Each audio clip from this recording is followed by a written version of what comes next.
Wow, this was a good episode of Queen Sugar. Let's talk about it.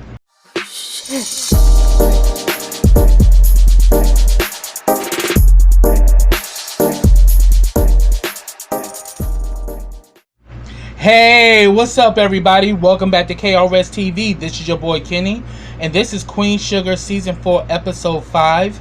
And the name of this episode is Face Speckled. This was a really damn good episode, so let me begin here. The episode begins, Nova is literally having, these, flashbacks in her dreams of her childhood, and she is hearing her mother's voice. Her mother's telling her to come inside because she's outside reading. She's like, okay, Mom, I just want to finish this last page. And then we see the young Nova approaching the older Nova. And she's like, are you okay, Nova? Are you okay, Nova? And she immediately wakes up. And she puts in her voice recorder, this is the third time. This is the third time Mama came to me in my dreams. And this time it was on the land. So that's interesting. So then we see that Ralph Angel goes to pick up Blue at Darla's house. Blue answers the door, and he's like, why do you answer the door? He's like, because I knew it was you. And he was saying, so where's your mother? She said that, Mom has been really tired. And, Ralph Angel definitely is concerned because he knows that Darla read the book, and he's got every right to feel concerned because he knows how fragile Darla is. And then Blue pretty much says that, Dad, what is that you got on? Like, it smells like stinky flowers. And he was like, it's cologne. But I'm actually going out to meet somebody, and I really want to smell real, real, real good. So I can definitely tell he's got a date with Daisha. So then we see that at the diner, Vi and Prosper are talking.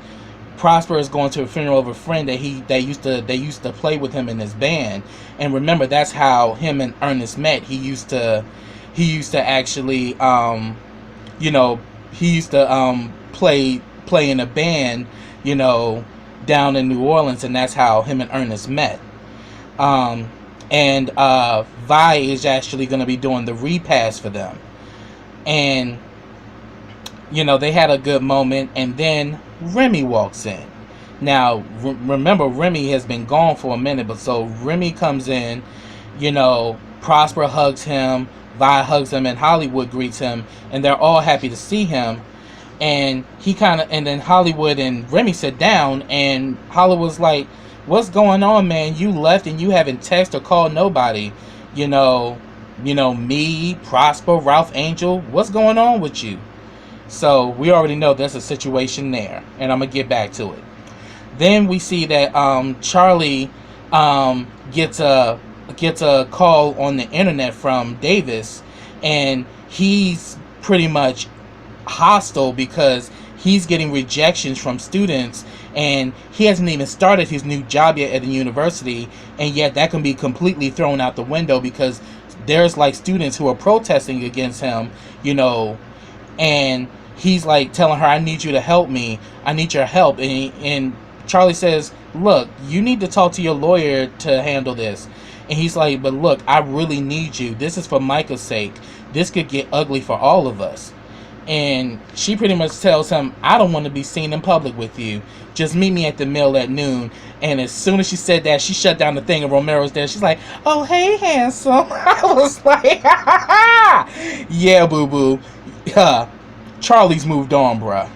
And, Romero's there, and he wants to take out to lunch, but he says that, look, things are going crazy for Davis. I'm going to meet him for Micah's sake. And he tells her, it's beautiful how much you care for your son. You're good, and you just need to know that you're good. And she tells him that he's good too, and I just love Charlie and Romero together. She finally found herself a good guy, and her and Romero's chemistry is everything. So we see that Darla is literally going through it, and you can just tell she's been through hell, after reading that about her book, and it's kind of made her very depressed. She pretty much prays for strength and help her to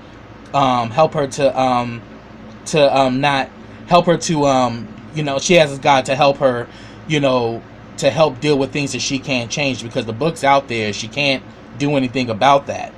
But she asks God for strength, and then she sees Noah's book and she throws it across the room. So yeah, it's really hit her hard.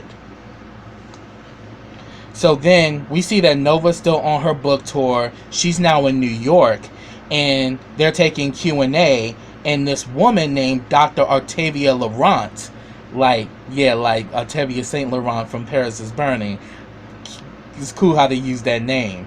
And Dr. Octavia Laurent is played by no other than Cree Summer, who used to play Freddie on A Different World, and she also used to do voice work for Tiny Toons for Babs Bunny and Elmira. Legend, legendary performer. And she pretty much questions Nova, what research did you use to make your conclusion? She says that, well, pretty much Nova said this is a memoir, and I just did it from my own personal experience. And she was like, oh honey, I know what a memoir is, and all I got from it was she's like, I like the book, but it's just filled with a bunch of anecdotes of self aggrandizing, but everything you're saying, it seems that it has no empirical analysis. And pretty much she's saying that Black life is my data, and she's like, and she says this represents Black Americans. And she's like, honey, you do not represent Black America. She says, I do represent Black America, and I'm proud of it, and I will fight to death of anybody who says otherwise. So the people applaud. And she was saying that, first of all, I use, she's like, I don't use the same tools that you use to get to my conclusions.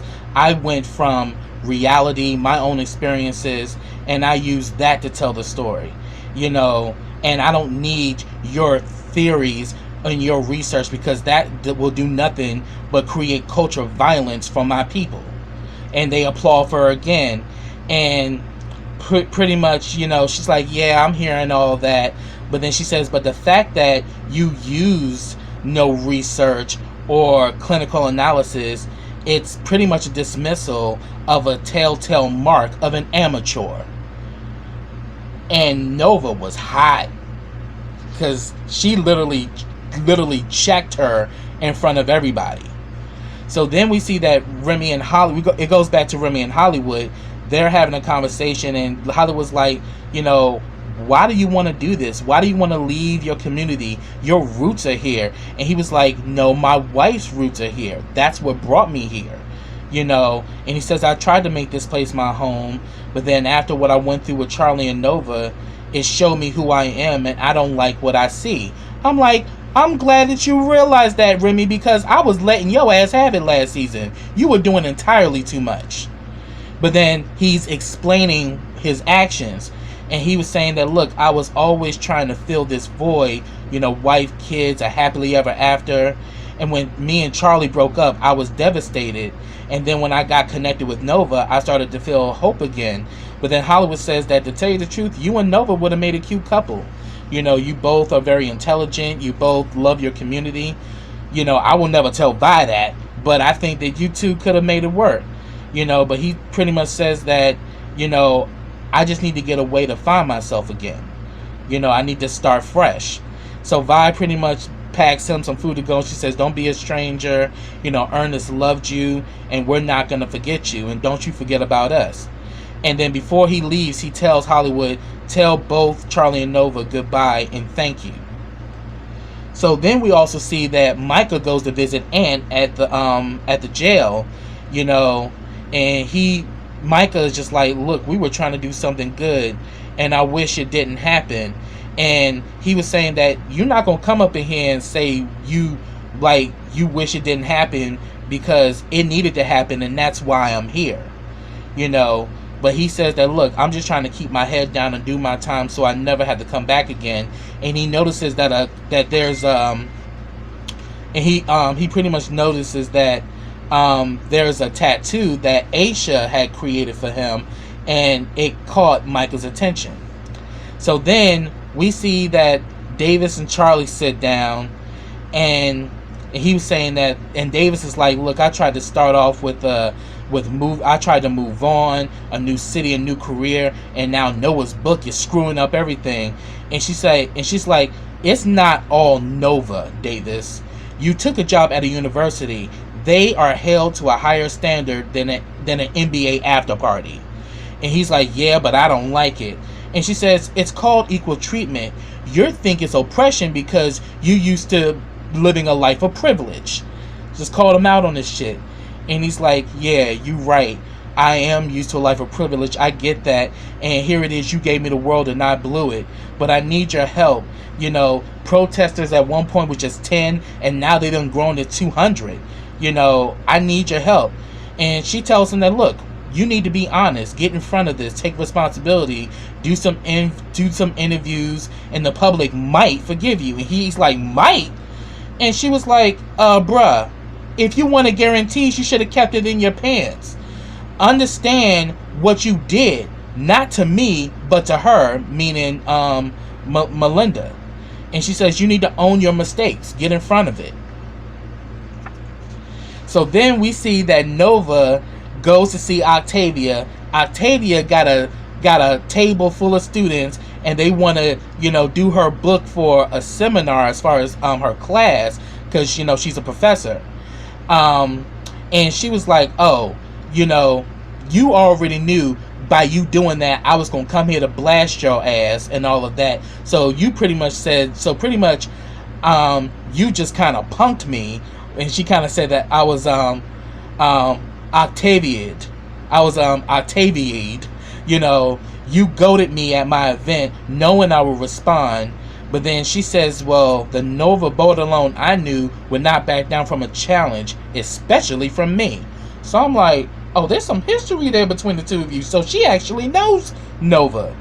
And we actually see that Nova decides to stay, and Octavia's liking this. And I'm like, Octavia got a little damn agenda, and we find out towards the end. So then we see that Daisha and Ralph Angel go on a picnic. They're having a great time, you know, they talking about the food, because, he, brought some good food and everything, and they actually kiss and everything, and he gets a call, and it's a call about Blue.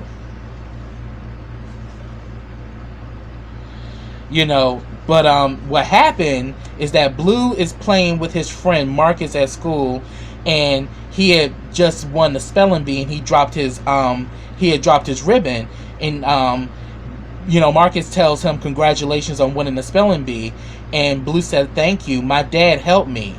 And then this little shit was like, but you ain't got no daddy. And Blue was like, what you talking about? Pops is my daddy. He's like, yeah, but he ain't your real one. My mom said that, and I heard her talking to my mom over the phone.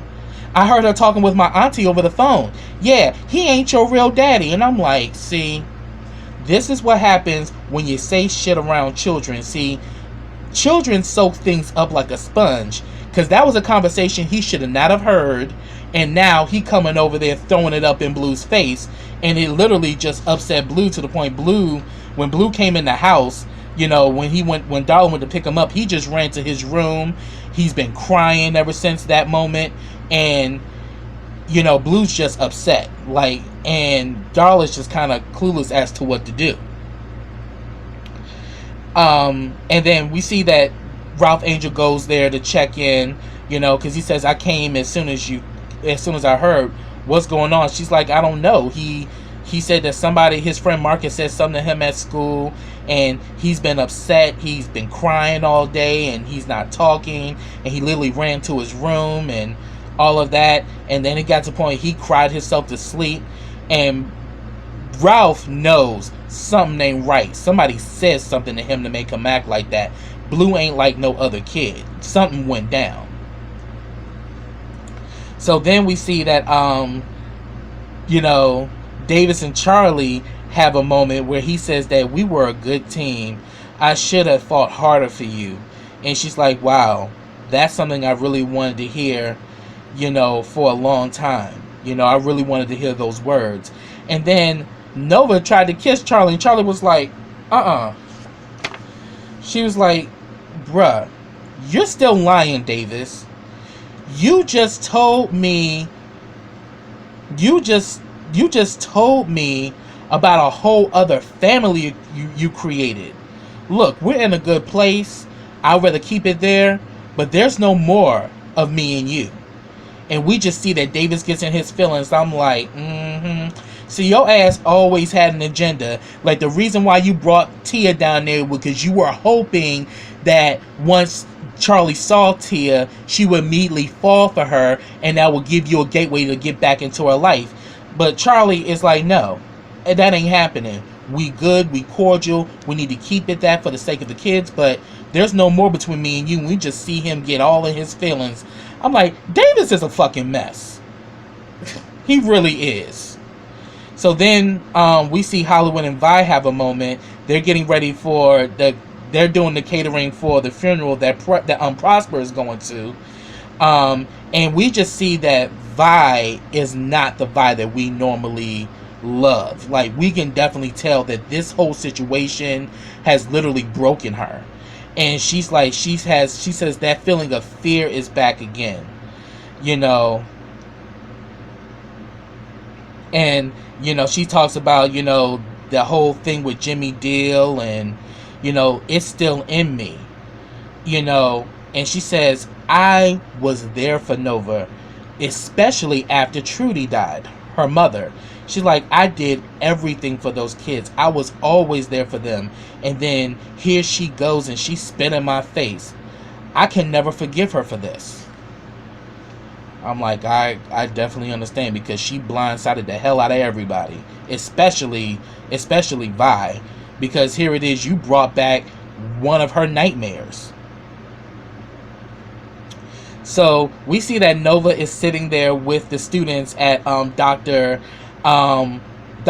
Laurent's house, and there's a student named Jasmine who literally came for Nova, and she was like, yeah, your book is okay, but the methodology is irrelevant and outdated. And then she mentions these other writers, and then Nova's like, oh yes, I know her, and like, if anything, I'm gonna call her and see can we hang out with Rebecca and Keisha to see if my work is outdated. Shut little girl down. And then pretty much Octavia says, okay, we got everything, so you guys can go, and me and Nova need to catch up. And then all of a sudden, Jasmine's ass just sat there, and she pretty much says, that'll be all, Jasmine. And tell me why Jasmine got up and was like, and then you saw her looking at Nova with this dirty look like, I'm like, oh shit. And Nova clocked it. She was like, I see you still got your type, huh? Because she looked like a young version of Nova. So I'm like, something done went on between these two women. And Jasmine felt some kind of way, because I think Jasmine is her little boo thing, one of her students that she's been involved with. And she's like, well, and then like all of a sudden, she's like, you sure still got your type, huh? And then Octavia's like, well, she's bright and she's talented. And Nova's like, yeah, I bet she is. I was like, oh shit. So Nova pretty much called her out that, yeah, you and old girl been getting it in with each other. So then, oh yeah. So, yeah, I'm going to talk about that. I already talked about that, so I'm going to move on. So, then we see that Charlie and Romero are at the clinic. The clinic is now thriving. More of them are coming in. We see Ignacio, who works with Ralph Angel. He's there with his kids, and he's telling her thanks for the clinic, and he calls her a guardian angel. And then they're having this moment. Then the next thing you know, immigration raids them, and pretty much they tell them that we got an anonymous tip of illegal aliens, and they literally take Ignacio and his eldest son, because they were non-citizens, but his two younger sons were American citizens. So they literally took him and his oldest son and left the two sons there. And I'm like, see, this is the dividing of families and all this shit. it was just really messed up that this happened. And Charlie was like, look, this was a safe clinic. How the hell did you even know about this? Who even tipped you off? And I'm like, oh yes, there's definitely some forces that are working against Charlie, mainly due to the fact because she knows about them building that highway, and she's going to try to do everything they can to stop it. So she immediately thought it was the Landrys and all that. So she goes to go talk to one of the officers, and pretty much, she was saying that how do you people live with yourselves? And he was saying that, look, we could have shut down your mill, for having that unlicensed clinic. She was like, first of all, these are licensed workers, and we're with the farmers health, and we're pretty much with the farmer health workers. So, and they were licensed professionals that was working with them, and it was on my property, so don't even go there with me on that bullshit. So, and she's saying, so I'm pretty sure Landry done pulled this to try to shut me down, huh? And he was like, Landry lost 3 of his farmheads because of this shit, so he had nothing to do with it. And then he was like, well, who? And he lets her know that, look, when you decided to go after that prison, you made more enemies in a day than I've made in my lifetime. You ain't popular, honey. And then we see that there's a guy who walked off, and it looks like the guy that was talking when she went to go see Jacob, that guy that was there, he looked like he was a part of it.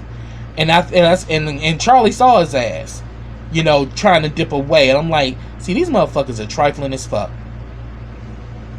Then we see that Micah's ass gets a tattoo in honor of Ant, and then he's drinking Jack, and he's drinking it so hard that his ass gets drunk. Because Asha told him that, look, you're just, because he was there with Asha and Malik, and Asha told him that, look, the liquor is just there to numb you. It is not there for you to get drunk. Because he was taking that Jack to the head and got fucked up. Like, Micah just got too much going on. Like, personally, Micah needs therapy, and he needs it bad. So pretty much, Ralph Angel has a conversation with Darla in regards to Blue, and she pretty much tells him, you're not furious, are you? And he says, hell yeah, I'm mad, especially if I know what I think happened. Hell yeah, I'm mad. I feel betrayed. I feel like my past keeps coming back to haunt me. But me and you, made our mistakes. But Blue is innocent, and we need to be there for him. So I'm like, see, that's the real shit. And then we get back to Octavia and Nova.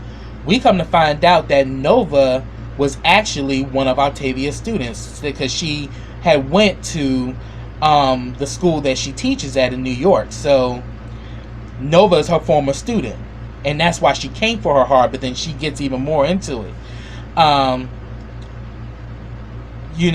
she's like, do you still write? She's like, yeah, but I'd rather be a mentor now than a writer. And she said that you were supposed to be my greatest legacy, that you would write about people and not theories. And then she pretty much, oh, that's what Nova said. Nova was like, yeah, and I choose to write about people and not theories. And Octavia was like, look, I set you up for intellectual greatness, not this mediocrity of a tell-all book. You're capable of more. And then she was like, you know what, I'm gonna leave. And then all of a sudden Octavia's like, one line. You mentioned one line about a professor at Toulon, and she's like, oh, so that's why you're mad? Yeah, that's exactly why I'm mad, because the fact that you only gave me one line, you would have been better off not even mention me at all, because it shows that you thought of me, but then you chose not to write about me. And then all of a sudden she was saying that, you mean to tell me you don't think about me? All the times we had together, that summer in Italy, you made me call your name. And he's like, yeah. And then Nova was like, yeah, and I made you scream mine. Next thing you know, they get it on, and Nova grabbed her booty, and it was on and popping. Next thing you know, we see the two of them in bed together, and you know, and she says, so how long you gonna be in New York? And she lets her know about her tour itineraries of where she's going to next. And she's like, well, I want to come with you. And she says that, yeah, it will be kind of like old times. So old girl is going to roll with her. But she's like, how are you going to do that and you got your class? She says, I can get the graduate students to teach my classes while I'm gone. So she ready to ride it out with Nova. We're going to see what's going to happen between the two of them. Then we see that Charlie and Isabel have a conversation. And she tells Isabel about the raid at the mill. And she was like, yeah, and I also heard about what your private investigator, Vicky, found, you know. And she's like, yeah, I know about all of it. So if it got to me, I'm pretty sure it got to others. So Charlie starts putting together, oh, so this thing was set up to stop me, you know. And pretty much the highway is going to connect St. Joe's to St. Thomas. And she asks Isabel, how long are they going to be doing this? And she says, oh, this is going to take place in about 5 or 6 months. And Charlie's like, look, I got to stop this or slow it down or something. And she decides, you know, that she's going to run for city council against Jacob, you know. But then she kind of lets him know that, look, yeah, you can do that. But but the Landrys and the Boudreaux are just the tip of the spear. You're going to be making a whole lot of brand new enemies, and they can get crazy because this is federal.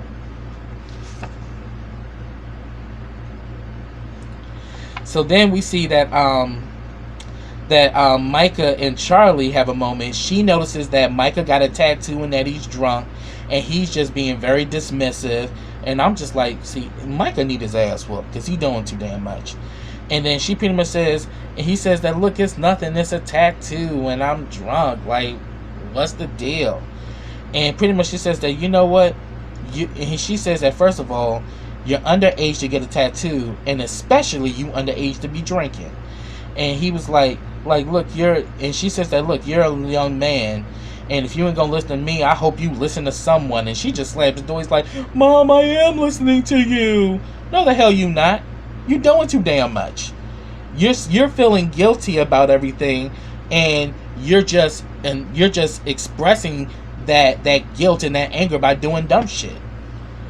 So then we see that that Blue, Ralph Angel, and Darla have a moment, and he tells, you know, he finally tells Ralph Angel what Marcus has said on the playground, and he was telling me that you're not my real daddy, and he says I am your daddy because I chose you.